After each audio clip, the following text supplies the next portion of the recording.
extremism and to bring a stop to violence against those who simply want to exercise their natural right to freedom of religion or belief.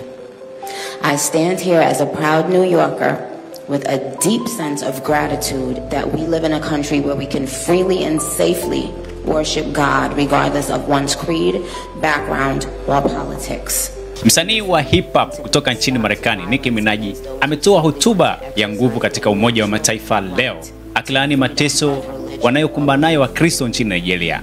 Amesisitiza viongozi wa dunia kuchukua hatua na kutoa uelewa kuhusu ukatili unaoikumba jamii hiyo. Katika hotuba yake alisema wanalengwa na wanatolewa nyumbani mwao na kuuawa. Want to exercise their natural right to freedom of religion or belief. I stand here as a proud New Yorker with a deep sense of gratitude that we live in a country where we can freely and safely worship God regardless of one's creed, background, or politics. No group should ever be persecuted for practicing their religion, like I recently stated on social media. And we don't have to share the same beliefs in order for us to respect each other.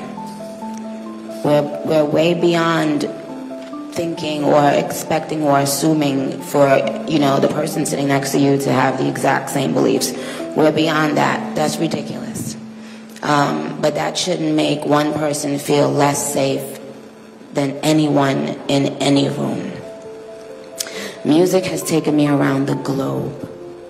Aliongea kwamba makanisa yanawaka moto, familia zinavunjika na jamii nyingi zinaishi kwa hofu kubwa katika nchi hiyo. Alitoa pongezi kwa rais wa Marekani Donald Trump na kuhimiza hatua za ulimwengu kuchukuliwa haraka ili kuweza kukomboa jamii ya nchini Nigeria. Ilani yake ambaye alisema si swala tu la kisiasa au la kuleta mgawanyiko katika jamii, sio tu kuhusu kuchagua upande au kuwatenganisha watu, ni kuhusu kuunganisha ubinadamu na watu kuishi kwa amani katika nchi ya Nigeria. Pia aliongea kuhusu uhuru wa dini. Uhuru wa dini unamaanisha sisi sote tunaimba imani yetu bila ya kujali ni nani, tunaishi wapi au tuko na imani gani. Alimaliza kwa kusema kuinua sauti dhidi ya watu ambao wanauawa ni sahihi kuliko kunyamaza.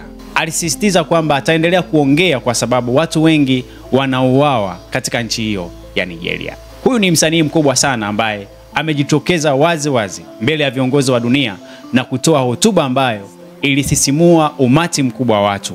Na watu wengi wamempongeza kwa ushujaa wake kupaza sauti na kutokunyamaza kwa sababu Wakristo wamekuwa wanauawa